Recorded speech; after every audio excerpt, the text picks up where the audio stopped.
was a big negative for me how they portrayed Splinter. I mean, I thought it was probably one of the worst characters in the movie, just because he hated humans. Movies on video cassette. Welcome to Strange Glow Video. Guys, I'm being drunk and watching rubbish. We're oozing with VHS, horror, nostalgia, and more. You better block the glow in the dark. After returns some videotape. You can get a glow-in-the-dark hand puppet from the movie Casper. And now, your hosts, Alec, Justin, and Nick. Hey, you're not allowed to rent here anymore. Yeah! Hey everybody, welcome back to Strange Glow Video, and tonight we're going to talk about the newly released Teenage Mutant Ninja Turtles Mutant Mayhem. So Alec is off for personal reasons, so we're hoping he's back on his feet here soon, but I'm being joined by Nick as usual and great friend of the podcast, Jerry. So welcome. Lou. Who's no longer in his 30s. Mac? When I've got the Ninja Turtle shirt on too. Pizza Dude's got 30 seconds. So Oh, nice. I like that. Jerry is 40 now. You don't have to say that out loud. Technically, yes, but the shirt still fits. I'm 40 also. So I've got till next it's April. hard to get my head around that new decade for me, to be honest. What's that? Sorry, Justin. I've got till next April before I turn 40, so I'm feeling pretty good. Yeah, you should. More body parts fall apart after April, just FYI. I gotta say though, I don't have any gray hairs yet, and I'm feeling pretty good about that. I did find a white one in my beard the other day, and I was like, ah. Man, I've been graying for a while. My brother's even worse, and he's 3 years younger than me. And but they make you look distinguished, is what I've been told, right? Yeah, but Salt and you pepper. you got that silver fox look though, so like your skin still looks smooth and baby-like. I and, appreciate it. I found my first white hair at 27, but I Really? got them. I got a lot of them here. I got some on the chest, but I got white pubes too, man. A few of them here and there. Oh man, I do not have that. I have a That's what makes it. I have a couple That's what chest makes me hairs. feel old. Yeah. Feel old with the pubes, man. Mm-hmm. So So I don't think I have a Ninja Turtles shirt, but I have some toys. so I love Ninja Turtles, but I just don't have a collection. Like I focus on Ghostbusters and Jurassic Park mostly, and some Well, Marvel stuff. It's If you try to collect all the NECA Ninja Turtles, man, you got to be rich. yeah. well, it's there's too many Turtles lines out right now, in my opinion, because you still have the classic Playmates, which they're re-releasing, which I almost bought one of the classic mutating Turtles because Target's selling those right now as an exclusive. Oh wow. And then you've got Playmates, you've got Super 7, and then So you've got they're remaking the Playmate line like they did Kenner with the Ghostbusters. yeah. So actually, Playmates has been doing that long before Kenner ever did. So even in the 90s, I remember going into like the late 90s, I remember going into like KB toy stores and seeing like an updated copyright on the classic Turtles figures. So there's like 3 or 4 releases on some of those right now. Oh wow. Okay, I didn't know that. That'd be cool Well, to grab then- those. I did the same for the Kenner for the Ghostbusters. Yeah, so if you're a vintage collector for Turtles line, you really got to watch out for the copyrights, like as far as the updates, because you might get a 90s re-release or you might get a 2020s re-release. So Is Playmates doing the new movie too? yeah, Playmates has these. So I actually picked this up. Let me figure it out where I put it. Yeah, it's all Playmates. So I picked up one of the ooze canisters because Yeah, that's cool. with Ghostbusters, Hasbro bought out Kenner when Kenner was failing as a company. They don't use the same ooze recipe or the slime recipe that they used to. And I haven't cracked this open yet, but I'm curious whether or not Playmates is using the same recipe as they did in the 80s. That's what I'm hoping for. So I got this. It's got a surprise turtle inside. You should open it up right now. NECA does the movies, the comic books, and the cartoon, the old cartoon. Well, and then They're bringing that back. They're going to start streaming that on Paramount next year. yeah, they're going to bring back the original series, which they've done a really good job about having like box sets of home video for those available. I have the Turtle Van, the Party Wagon DVD box set of all the cartoons. It'd be nice to just stream it. I know there's a YouTube channel out there that you can stream. It'll like have like just play random episodes on it. It's like their official YouTube. But other than that, I just have to go switch the DVDs out, which it's okay, but it's a pain in the ass. Yeah, it's the same reason I like, I've got the Time Life Ghostbusters set, Real Ghostbusters. Yeah. And like I don't watch that a lot unless I'm looking for a specific episode because you can stream it in a few places now, so it can use time what you want. Exactly. My nephew comes over or the girls, I just put that on there for him and I just stream it versus go grab it in a DVD. It's just easier. Oh yeah. So you're opening it up? Yeah, I gotta find this turtle. And by the way, for this review, is this a review or like is this a spoiler free? Yeah, we're gonna talk spoilers here on this. Okay. So this is cute, little baby turtle. I think that's fun. Oh, there you go. I like that. This looks like the blue slime, which is fun because I can use that for a muncher slime. Oh, okay. Mm-hmm. Ooh, yeah. Let's see how this looks. Ooh. Ooh, this is like vintage feeling ooze. Oh, there you go. Oh, wow. Look at it. Oh, look at that. I need a firehouse to put this through the roof of. That is beautiful. That is real nice, Clark.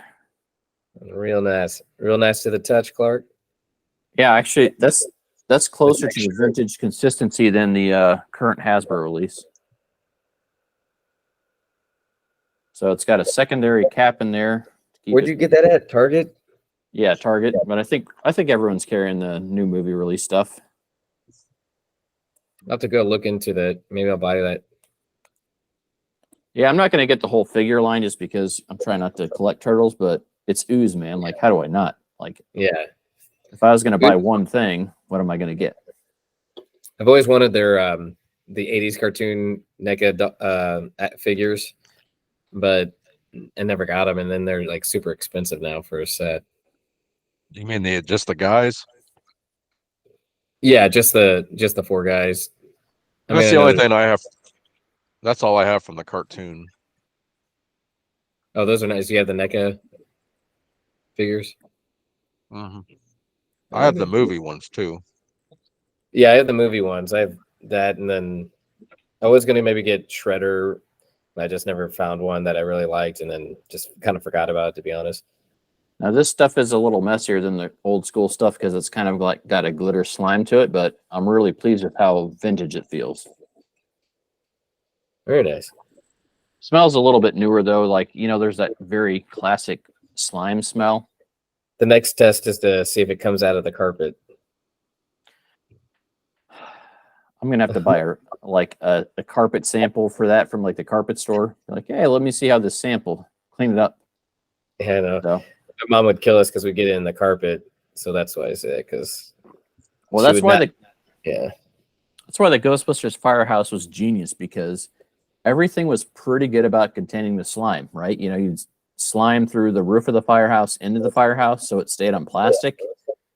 And then even for the turtle stuff, like with the playset, you could do a pretty good job of keeping it on the playset without making a huge mess. But let's be realistic. Kids make a mess when they're playing with slime. Right. So let's jump into it. I've got one other thing to show off. Can you guys see me, by the way? Just ask because my screen went black. But oh yeah, we can see you look as smooth skin and silver fox as ever. It's beautiful. I don't know about that, but I appreciate it. All right, well, I'll just keep talking. I don't want to have to start over because my screen's black, but I'll figure it out. So I got a blue hard hat, made the Con Edison hard hat from Ghostbusters and Ghostbusters 2 recently. So I'm showing that off right now. But we all went and saw Teenage Mutant Ninja Turtles, Mutant Mayhem. I went in with pretty low expectations. What were you guys' thoughts? I only watched the very first trailer they released, didn't see anything else. I had higher expectation. I had high expectation, not too, like so high, like, oh, this has got to be the best movie. But I definitely was craving like a real Turtles movie since the Michael Bay bullshit that I only saw like one of his movies and I hated it. So it turned me off from the franchise as far as the new movies. And then when this I saw this coming. I was like, oh man, this could be pretty good. So that was my expectations going into it. What about you, Nick? I had really low expectations, especially I didn't watch the trailer till a few days before I saw it, and I hated the trailer, but I liked it a lot more than my impressions were. Yeah, so I'm kind of the same way. The Michael Bay stuff, I saw the first movie in theaters. I didn't love it. I didn't hate it. I really hated the Shredder in that first movie. Like, I thought it was like over the top kind of crap. The Turtles I didn't hate. Remember that? Like, I didn't hate Megan Fox. There's some things in there that were unique and were fun, but overall, I didn't even see the second movie in theaters, and I finally watched it on demand, and I didn't even pay attention. I was like, oh, Bebop and Rocksteady. I saw the second one at a theater because the girl I was seeing wanted to see it, but I watched the first one at home. I don't remember really anything about either one of them. I was happy to see Bebop and Rocksteady because I was always disappointed from the old movies not having them, but it's Right. And just not very memorable. let me I might switch to my phone real fast, so you guys keep chatting. I might log off for a second. I'll be right back. All right, yeah. We'll see you right back here in a second. Okay. So, Nick, you said you had fairly like reasonable expectations here. I had low expectations, especially after seeing the trailer.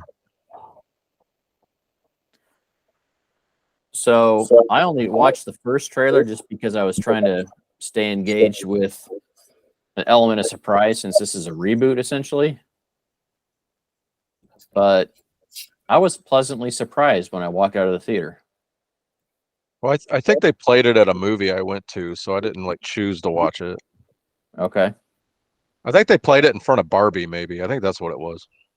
Okay, so you probably saw a more recent trailer than the original one than when you saw that at Barbie. Yeah, probably. So I will say, though, that for rebooting the franchise, I thought they did a pretty good job with making it an interesting story, changing enough elements to make it fresh for a new generation without eliminating what you love about the Turtles.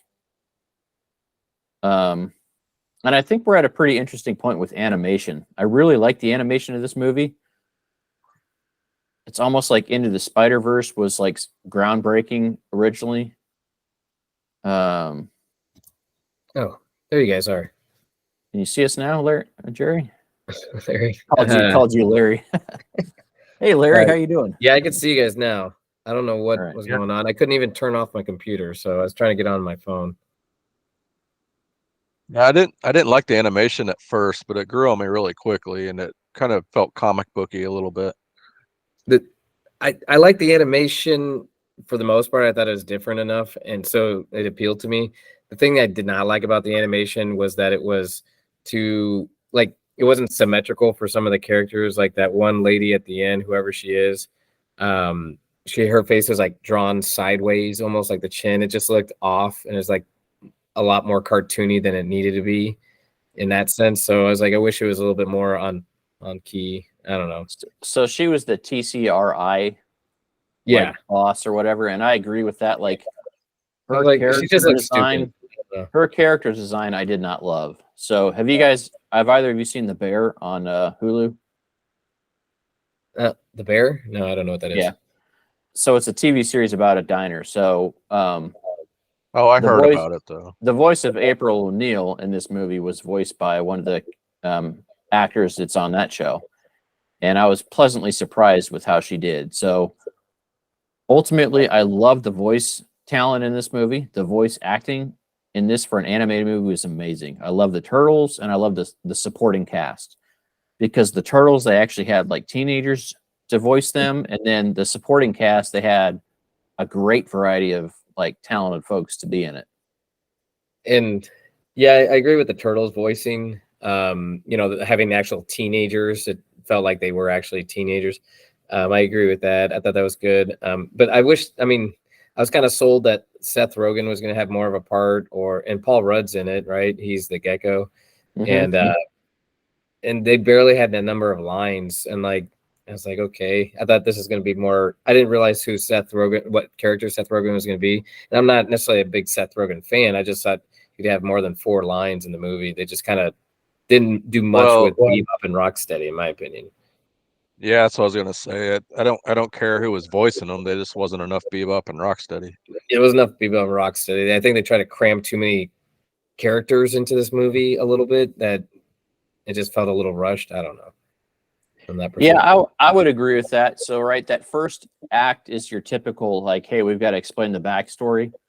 We all kind of know that backstory, so I felt like they but this was different a little bit too with the backstory, which was a big negative for me how they portrayed Splinter. I mean, I thought it was probably one of the worst characters in the movie, just because he hated humans, and I get it. The backstory of him being a rat, and obviously a real rat, a regular rat, and then I just felt like that was so far off from what we've known about the turtles. I didn't like that the whole movie he basically hates humans, and then the way they made him with, like, I don't know, those white things. I guess those were eyebrows. They look like antennas coming out of his head. I don't know. I didn't like the Splinter character at all. And then trying to be funny and like throw a party. And I'm like, this is not the sensei master you're supposed to be like mentoring from. It was too comical for that so character. This is a complete reboot, and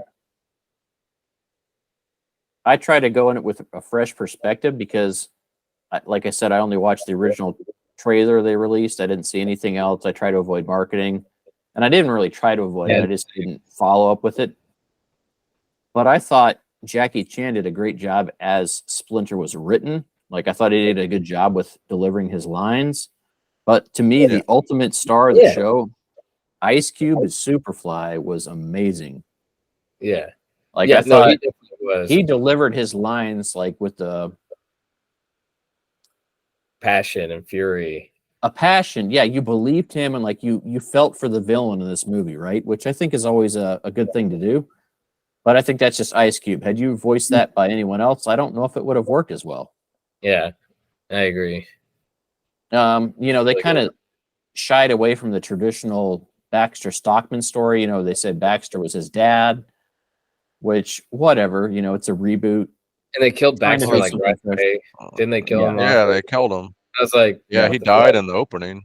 He died in the opening, and I was like, okay, I thought we're gonna see Baxter Stockman. This is not the Fly that I know, which is fine. I guess it's a different kind of take on it, but I was surprised. Yeah, I didn't know what to expect, really. And the villains and the TCRI, like, I think they did a good job with it for a reboot. Like, I think about showing this to my kids, and I'm like, I think they're going to have fun with it because they don't really know a lot about the Turtles. So if this is their introduction, I think it's going to be a good time.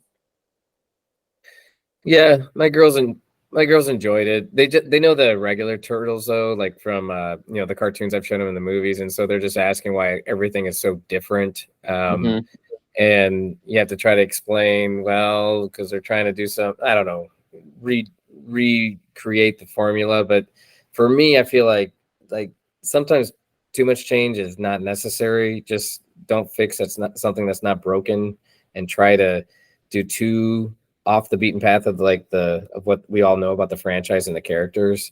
That's maybe it's just the old man in me getting grumpy about that, but I just feel like sometimes they try to do too much in these movies.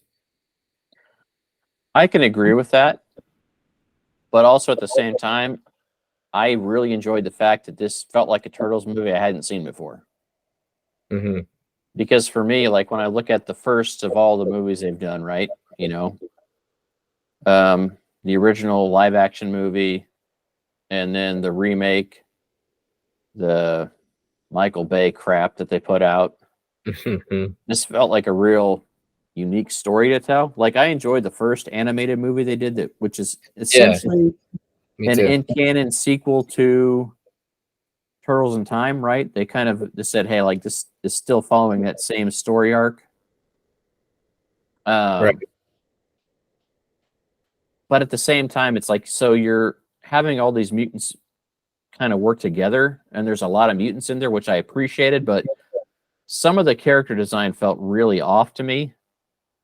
Like Genghis Frog, like looking like just a little frog, like from Frogger or something. Like I really didn't care for that design.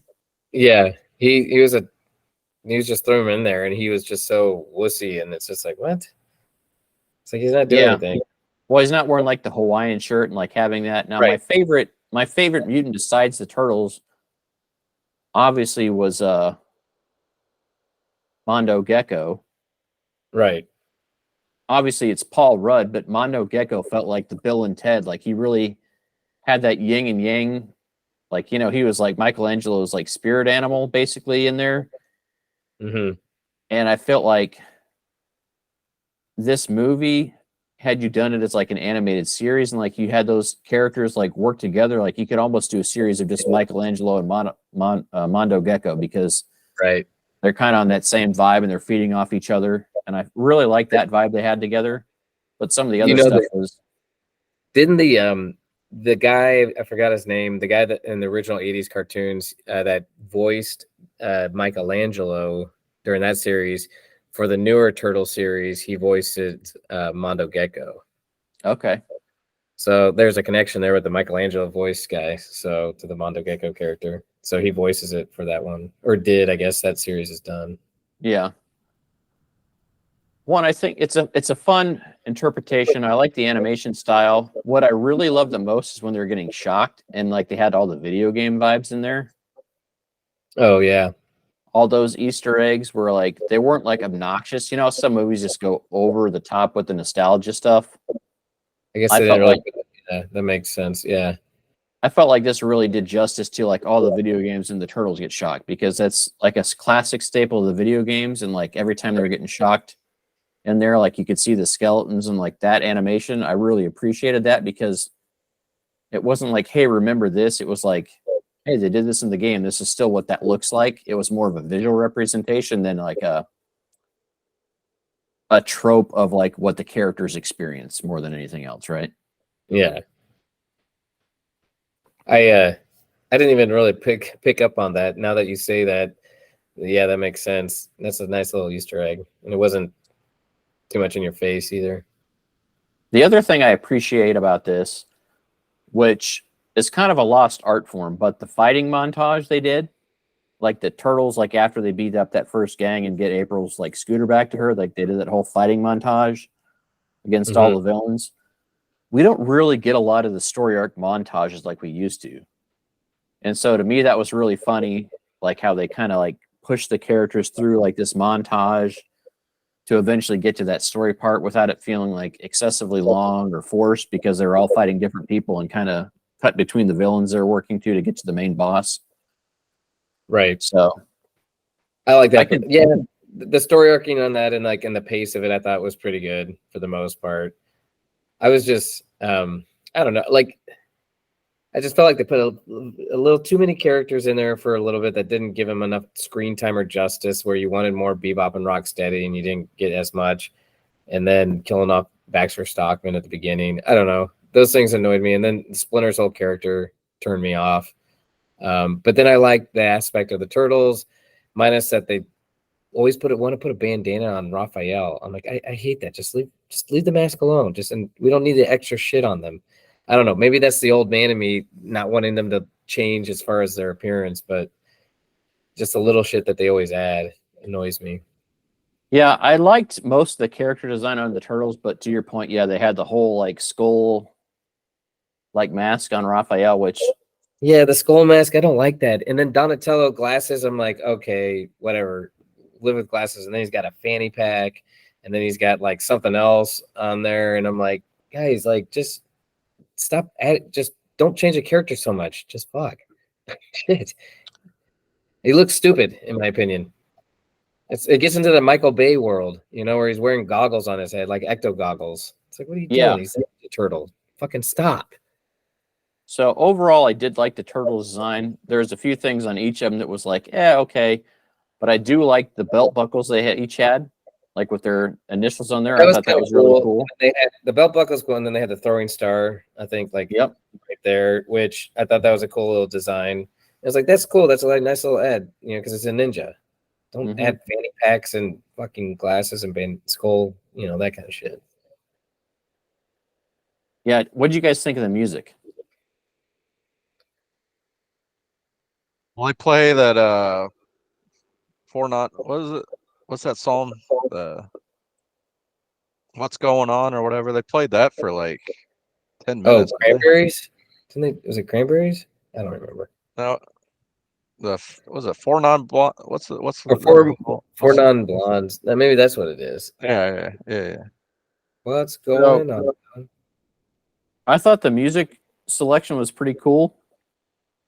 I like the classic 90s hip hop I enjoyed, but it was Trent Reznor and Atticus Ross that did the actual scoring. And I really like some of the 8-bit like video game sounds that were inspired by that, and like just the synthesizer sounds they had in there. It almost had like it just felt classic, but also felt modern, right? So like almost like how the Stranger Things score feels classic but modern because it's vintage synthesizers, but it's also incorporating like newer sound and music composition. So I appreciated that. I enjoyed it for what it was, and after the movie, I got out and I listened to the score on the drive home, and I enjoyed that quite a bit. I don't remember it particularly. I'd have to listen to it again. But I do normally like their stuff.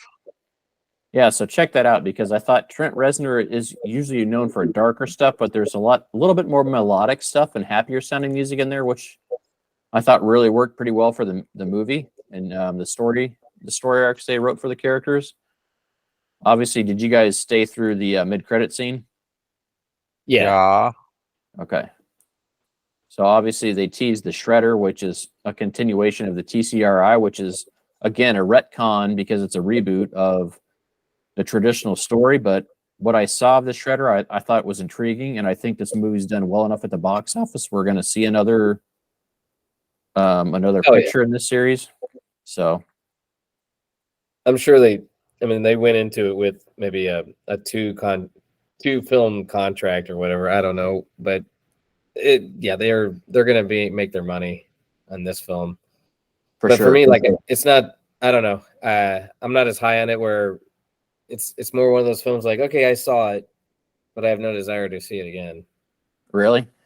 See, for me, I hated the Michael Bay stuff, and I'm excited to see another movie in this series. Now, I will say though that like them being like living out in the opening at the end, like going to high school, I thought was a little contrived, but the overall story arc of them just wanting to fit in, like April wanting to fit in, it's a very much a story about wanting to find your community of people. Yeah. And I feel like just as a basic human element, anyone can relate to that. And I thought that story arc for each of the characters was pretty good, but that also takes away from what we know about Bebop and Rocksteady, right? They're very they lose their toughness. Sure, they're fun and tough to fight, but they're not the villains that we expected. So like that was one of the most surprising parts of the film to me, was the fact that we meet these other mutants and everyone's kind of like, hey, we're all going to kind of get along because I know your origin story. And you're like, oh no shit, this guy knows us. He's been through the same thing. Right. And I think that like kind of hurts the movie at the end of it, because the way, now granted, Bebop and Rocksteady did not have a lot of lines, which considering they had John Cena as Rocksteady and obviously Seth Rogen as Bebop, I felt like, you've got two pretty well-known actors portraying the role of these characters who had very few lines. I feel like Mondo Gecko we heard from the most of all the additional mutants, obviously besides Superfly. Yeah, and each of those actors probably took 2 hours tops to do their lines for this movie. I mean, like a few renditions, like on a couple of lines, do each line 5 times and then take the best ones, and then he's done. They might have a plan for them to have a bigger part in the second movie with Shredder, maybe. I would imagine those characters are huge. Like, of course I would imagine they would expand on them. This is just kind of like an origin story-ish, for the Turtles and whatnot. I get it. It's just, I don't know. It just felt rushed. If you're not going to put Shredder in there, you don't necessarily have to have Bebop and Rocksteady in there right now. You know, it just seemed like they crammed more, like a lot of characters in it that didn't have to be in there for this story. Yeah, that's kind of what I was thinking. Like you could have just saved Bebop and Rocksteady for the next movie. Yeah. And just tease them at the end or something, you know, as like right. other mutants that were still kind of lying around. Like I'm good with all the other ones kind of converting, but the fact that like Splinter ends up with a girlfriend and like in a relationship with a roach, like what the hell? That fucking that's another thing about Splinter. I forgot about that. Is that I mean, you see him making out with a thing like whatever that mutant roach. I guess I have no idea what it was. Yeah, and he's literally like with his mouth open and her mouth is open like together, and I'm like, guys, it's fucking Splinter. Like you don't see him doing this like ever. Like it just was a big turnoff for me. And I don't know, with my kids in the audience, I mean, it wasn't that big of a kiss or anything. It wasn't, but it was just like kind of weird. I don't know. Yeah. I didn't it was off-putting maybe because I never expected Splinter to be making out on the fucking movie screen. So yeah. I did kind of like April's story arc, right? How she's a younger person too, and she has her own challenges. So I liked her like character growth and her character arc. yeah, But I'm wondering, like, where do you go with her in the next movie, assuming that you skip them to being out of high school? Because she's not going to be a news anchor in high school. But they kind of set that up. So it's like, where are you getting at? Like, I just feel like there could have been a little bit more thought into how you're going to carry this forward, basically assuming that they thought they were going to get a sequel. Yeah, because in the Aprils that we all know, you know, April's much older than the Teenage Mutant Ninja Turtles, right? She's a young woman professional, and they're teenagers. So they made her the same age essentially as the Turtles. So how do they go from there? I mean, that'll be interesting, but yeah, it's definitely different, right? Well, and then go ahead, Nick. What do you think? What do you think about the lack of a Foot Clan in this movie? I would have rather had Shredder and all that stuff. I don't know a lot about the comic books, so I don't. I think Superfly is a comic book character, right? Essentially, that's Baxter Stockman, but they've also done a few. There's a few iterations of Baxter Stockman, right? So the traditional cartoon that we all grew up on, Baxter Stockman is like a human that kind of gets mutated, which obviously that's clearly based on the movie The Fly, right? That's some satire right there, but a lot of people don't realize that. But that's essentially what that's based off of. Nice. And then I think in like the 2003 animated series they did, Baxter Stockman became Superfly became a robot, and Baxter Stockman was a separate character. But when you kill off Baxter Stockman immediately, you immediately get rid of the chance of using Mausers in your sequel, at least in the traditional sense that we know them. So there's a lot of things there, like, and those damn little things on wheels with the whips and electricity. Yeah, I think there's a lot of. Do you see Baxter Stockman die? I don't remember. Superfly has like a little flashback where he basically sees his dad get killed. So kind of like when he's in that little mutagen tube or whatever he's in, he basically reflects on losing Baxter Stockman. I'm sure there's a way to bring him back if they wanted to. Oh, yeah. I don't think they show him like dead. I think he just assumes he's dead. So, I mean, TCRI probably has him held up somewhere, which... Right. But making Shredder an agent of TCRI seems kind of silly. But at the same time, this is a whole new reboot, so they're just trying to do things fresh. But I also heard that when they were making this movie that they basically did 2 or 3 months worth of work and they didn't really like where they're going, so they kind of scrapped it and started over again. Oh, wow. So they were under the gun to try to put something together in time then? No, I think they made sure the animators weren't overworked. You know, like there's lots of, you know, like the Marvel animators group just unionized just due to like work conditions and the amount of overtime hours and things they're working on to like get projects completed in time for release. And there's been a lot of news articles going around basically saying that on Turtles, they didn't overwork the animators, even though they had these late changes in the production of the movie. Oh, okay. But there's like 5 writers listed on the movie, so it's interesting there because Seth Rogen was like the biggest name attached to it. Yeah. And then there's also the fact that Seth Rogen is working on like an adult animated series called Invincible, and that's on Amazon Prime. And a lot of people really like that. Came out in I like 2021. Invincible. I've been I watched the first season. They just released second season a little bit ago. Adam or something. I haven't watched it yet. And so basically what I heard was that while that was in production, like people liked that enough to say, hey, like Seth Rogen can do animation, and do that story writing as well. But I'm not sure what went wrong with the original story. If maybe they started going with the Shredder route and just decided they really need something fresh, which again, I did not hate anything about this movie. I just thought it was curious that they didn't incorporate certain elements and they changed certain elements, which it's going to happen with the reboot, right? And I'm not even upset about that in any way, shape, or form. But it just, what does that look like at the end of the day? Well, I agree. And to this point where I feel like this movie really had a lot more potential for me to like really love it, and it just wasn't there for those things that you named off. And that's just me. I don't know. I was expecting a little bit more traditional, kind of more of a remake of the original story, with between Shredder and Splinter and that kind of thing. But I don't know, the fact that Splinter's hates humans and all that stuff and making out with roaches, I was like, okay, well, it's not what I wanted. I do agree that Splinter at least should have been the serious character. I mean, if everybody's silly, then there's no like grounding in it, Yeah, I feel like the Turtles and April were the most grounded, like down to earth characters. Like Splinter seemed kind of like a parody. Now, granted, like I say that, but I really like Jackie Chan as his voice. Yeah, I thought he did a good job. He delivered. Jackie Chan delivered. It was written. The character was just written wrong, I feel. And yeah, I would say that, right? His performance of the character they wrote is top notch, but the character they wrote didn't live up to expectations. Is that a fair way to say it? Yeah, 1,000%.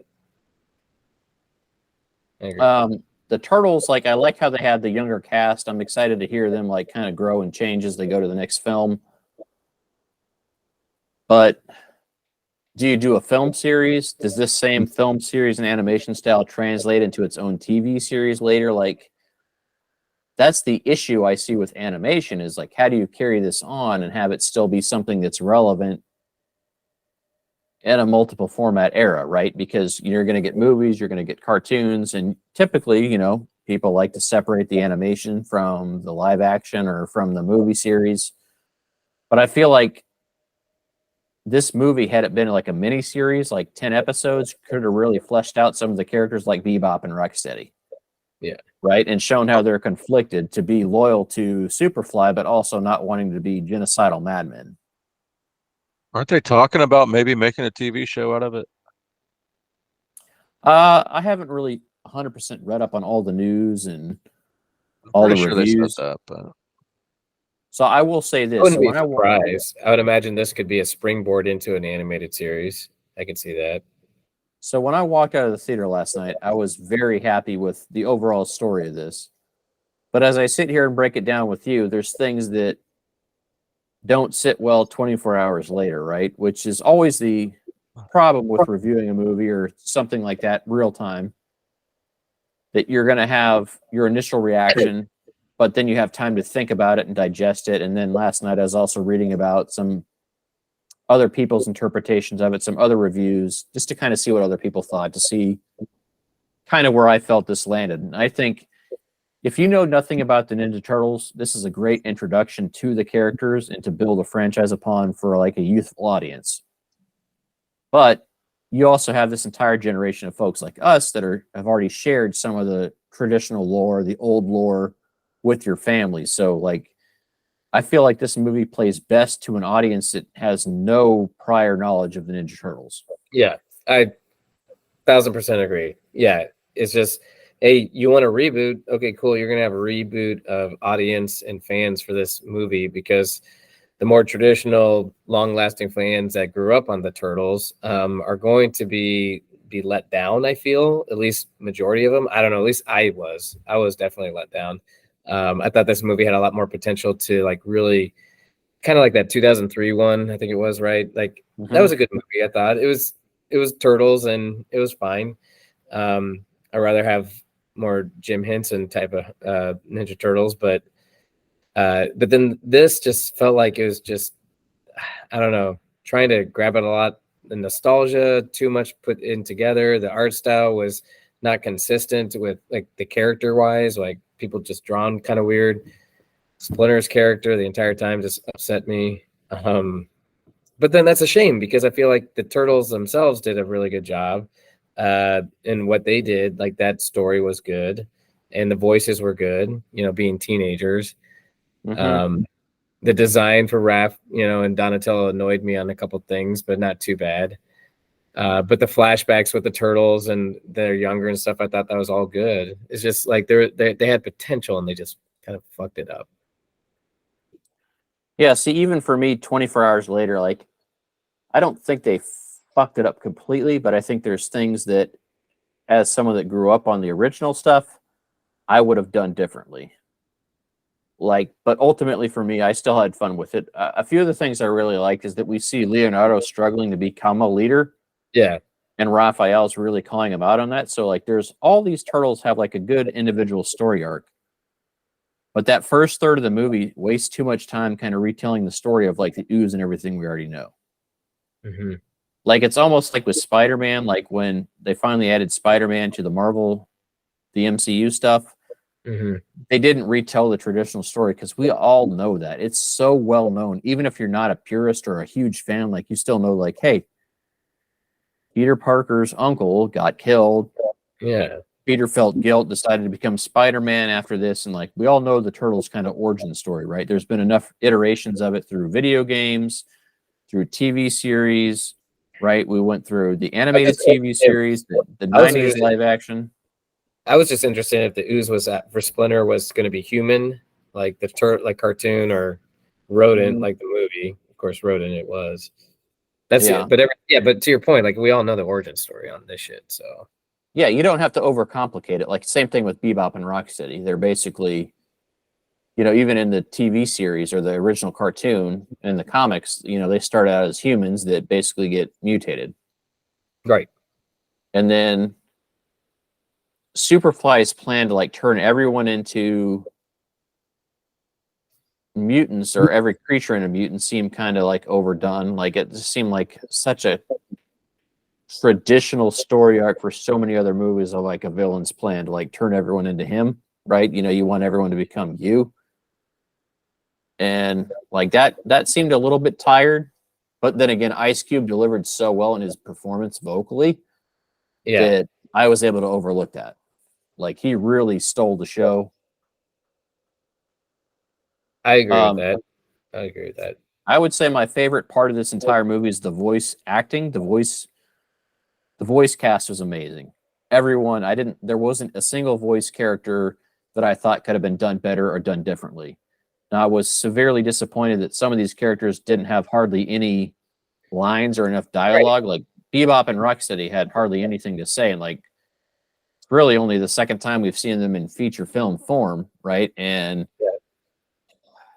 I was disappointed that we didn't have more of them. That's what I'm saying. Like, save them for another movie. Save them for the sequel. Tease them at the end, like you mentioned, because like just don't cram them in there to cram in, and then have them be friends with the Turtles in the very first movie. You know, trying to for one common goal. It's like they're supposed to be the bad guys. Like they're supposed to be a Shredder. I mean, maybe they're just doing something way different, which is whatever. It's not my Turtles, I guess. So I can forgive that because like we've all had friends in real life that you've had a falling out with, right? Sure. So you may have gotten through some tough times with. So if they write it well, they could say that, you know, they kind of had a falling out with that. And so they decide to follow Shredder in the next movie, right? And you could write that well enough, but you really have to let them shine at that point. If you have them follow Shredder for no reason in the next movie and it's lazy writing or it's not really thought through, then I think that's really where you're going to fail those characters again. Yeah, I expected I expected some of the mutants to side with Superfly, you know. Yeah. And then they just all turn on him on a dime, you know, and it's like I figured Bebop and Rocksteady would at least like side with him, but Well, and I didn't think they'd side with him, but I just thought there would be more. You would see more of their internal conflict, like shining out, like, hey, we don't agree with what you want to do, but we don't agree with him. And they would kind of do their own thing. But they end this movie with like this gigantic mutant family living together, which is going to be very problematic for the sequel and adding Shredder and the Foot Clan, because obviously the Foot Clan should have been operating in New York City the whole time. And we don't see any of that. So, which to the same point, you know, if you go back to the original animated movie they did where Shredder has already been defeated and, you know, they kind of go that other route, like that movie really lacks the Shredder element. And it's not that you need Shredder to be alive again, but you need to have a villain that is believable and that really drives the story. And Superfly did fine in this movie, but I think when you really leave Shredder out, it kind of creates some problems. Like this movie felt like it would have been a great sequel to after Shredder was defeated temporarily or something, right? Like that would be in a good sequel villain. Now it worked well enough to like reboot the franchise and say, hey, we're not going with the traditional, but sometimes you have to be traditional. You're building, that, and you're building the foundation for this story arcs where the Foot Clan has been doing all this shit for a number of years in New York, and who's been behind it. So like this syndicate, I mean, again, that's going off of the original stuff. So this is a reboot. So are they just like, nope, that's not the story we want to tell, and they're doing something way different, which okay, but I don't know how much I want to like invest in that. I definitely think I would see a sequel of this. But maybe more wait until it streams or something that versus going and pay for it, you know, at the theater. Yeah, which is kind of back to the Michael Bay thing. Like, right, I saw the first one in theaters just because I was excited for it. Didn't see the second one in theaters. Yeah. I think I did the same thing. I don't even remember, but I was like, yep, I'm not paying money to see this second one. And I never saw the second one at all. I was just like, no, it's not worth my time. And for me, it was like years later. I was like, well, I really want to see what they do with Bebop and Rocksteady in this movie. And that was the only reason I watched it. And it was, again, disappointing. Just because they didn't really do anything with it. So they've got potential to course correct here, but they've also got the potential to do some really weird stuff. And so I think if you're going to go this route, you need to be weird and keep doing different stuff instead of trying to course correct. Like, I think if they course correct to what us older fans want, they're really going to do a disservice to like how the movie should be overall. Right. So I agree. I mean, I had enough fun with it. Like I'll show it to the kids when it comes on home video and we'll kind of go from there, but it's not one of those movies I'm like, ooh, I need to see that again immediately. I love how you said home video, by the way. Yeah.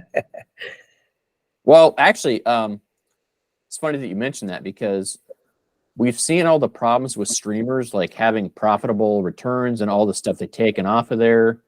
Like Nick was talking about the movie with McKenna Grace that came on Disney Plus called Crater.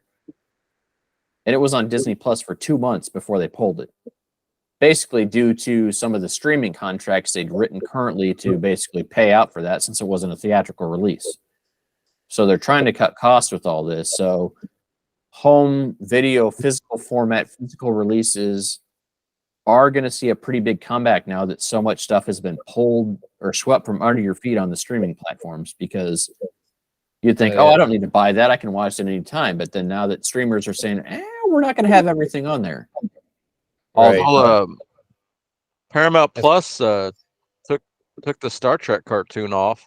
They did one season. They decided to cancel it, but they still got season 2 in production, and they're going to find someone else to stream that. They took the first season, which is done and aired, off their site. So, because are you talking about Lower Decks? Because they've done Prodigy. Prodigy, I heard, because Lower Decks is still going. It's like 3 seasons in or 4 seasons, and it's good. Yeah. And it's animated. I think Prodigy is the good one. Like, It's most smartly animated written. Prodigy. Yeah, it's a Nickelodeon, which is still owned by the same people as Paramount, I Right. think. But So what they Yeah. haven't, they just canceled it. they canceled it even though they were producing the second season, and they just took it off their streaming site. Like the first season, they just took it off Oh. Paramount Plus. Oh, for what reasons? Probably the Cost same cutting. thing that Cost cutting. Really, ultimately, right now, what's going on with streamers that every streamer is having a hard time being profitable with it because they've tried to everyone tried to shoehorn in their own content, but you're still competing with cable to some degree. But at the same time, you look at ad-supported streaming, like say Tubi. Like Tubi has a lot of live TV channels they've just recently added in the past 6 months. And why would you pay for cable service or certain streaming services when you can get this ad-supported for free? And they have newer content on there too, like brand new content. They even have original made for Tubi stuff. And there's a lot of the free streamers out there like Crackle that are kind of on that same model of, hey, this is a free streaming platform, but it's ad supported. So you have to watch the ads, but that's what pays for it. That's what pays for the content. So we're at a really bizarre time of the home video release is going to be a big thing for people again, because everyone thought it was dead because of streaming, but as streamers remove this content, people want that permanently. And the only way to have that permanently is to own the physical media of it. Yeah, that's true. I'm fascinated, especially when Netflix and Amazon were really the only streamers, like how it works as far as how they make money. Like why, like Netflix started making their own TV shows and movies when they were already successful. Like how are they generating that extra income from subscribers to pay for millions of dollars for a TV show or movie? Like I don't understand how the Netflix business model works. Well, I think Netflix ultimately was originally paying people to stream their content, and then as content providers were selling their content, right? Because let's say you look at Twisted Metal series, for example, right? That's on Peacock, but it was produced by Sony Television. So a lot of these programs are actually going out there. They're being produced by one studio, being streamed by another, like the Batman animated series, the newest one, I think, was dropped by Max.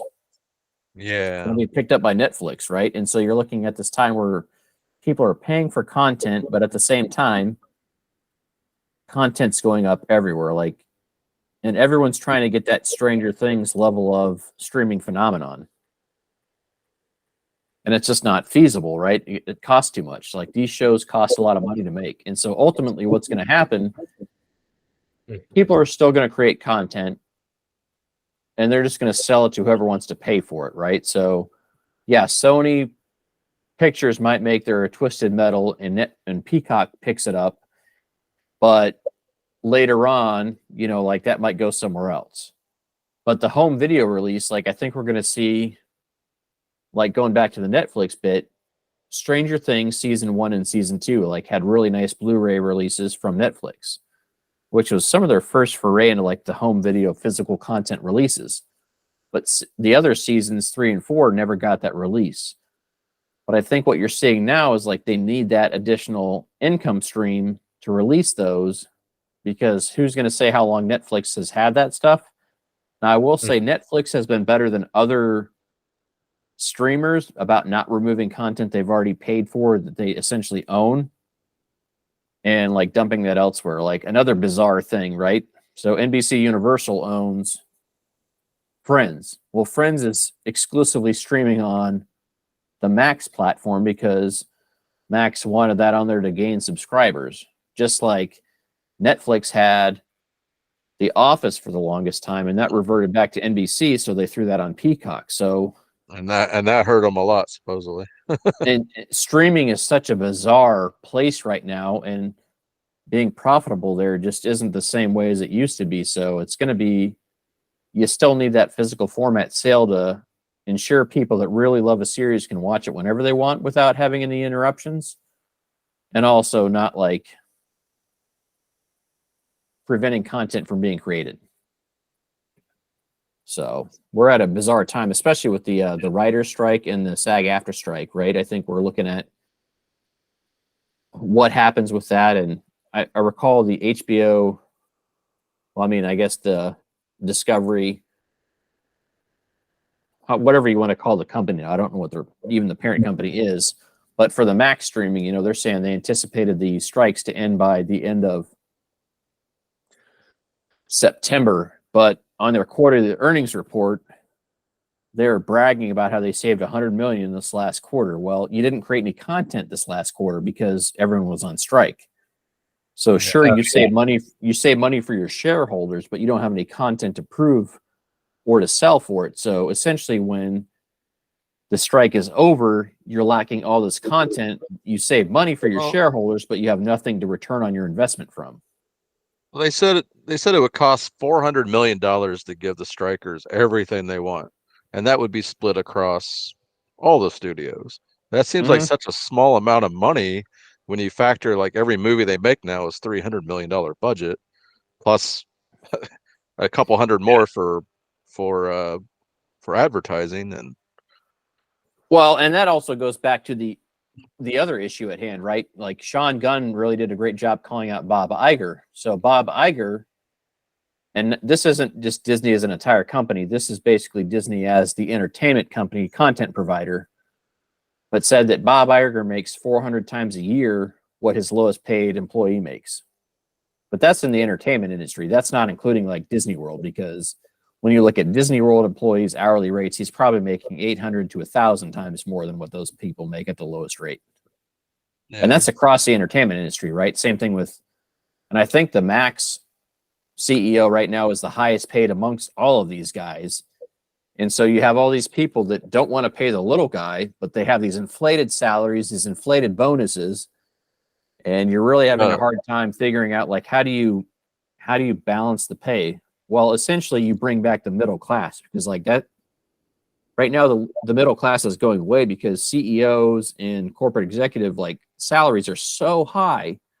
You're just creating this gap between your lowest paid and your highest paid that there's very few people in that middle gap. There's less people there in the middle than there has ever been before. Yeah. So the Warner Brothers Discovery guy is the highest paid? As far as like all the streamers and content providers, he's one of the higher paid executives. Yeah. As far as CEOs go. And he's also one of the cheapest, right? They're bragging about 100 million savings. And I'm like, well, when it comes down to it, down the road, some of those, I mean, in my opinion, and I'm speaking from the little guy here, but none of these CEOs should have a high salary. They should be at a very low salary, and all their earnings should be based on company performance, right? If you don't perform well and you don't know how to lead your company to success, you don't get the bonus that makes you that 1%er. But we're just not living in that way. That's just not how it is. But I will say, gentlemen, I apologize, but I probably have to get going here. Not you guys can continue, just FYI, but I probably have to jump here. Jerry's got to catch a flight in the morning. He's going on vacay. Yes. So appreciate you joining tonight, Jerry. Yeah, where are you going? Florida for a couple days, and then taking a cruise with some friends of ours through Debbie. So I got a deal on some stuff, so it'll be fun. We're having some family over here. It actually works out well because they'll come here and house sit and live here for a while, hang out before they go back to school. They wanted to come up to Kansas City, so it kind of works out. Oh, very cool. Yeah, so it works out. Thanks for joining. Nick, thanks for having me. Nick, you got any final thoughts? We may as well just shut the show down. I think it was good enough for a sequel. We give a rating. Do we do out of 10, or what do you guys want to do? Yeah, let's rate it. What do you rate this out of 10? 10 mutagen canisters. How many? For me, I don't know. Going into this, I was thinking 4 or 5. But then after talking to you guys, like some of the things I liked more, I'd probably say 6. I'd give it 6. Okay, Nick, what about you? I think I'll give it a 7. I can tell you that I like this more than either of you, so I give it an 8. When I think about the whole franchise overall, I think this is the best movie since Secret of the Ooze. It's the second best origin story for the Turtles for me. It beats the hell out of the Michael Bay stuff. It beats the hell out of a lot of the animated series that have rehashed this before.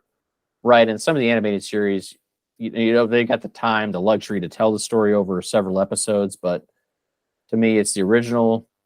As far as origin stories, it's the original live action movie, and then this.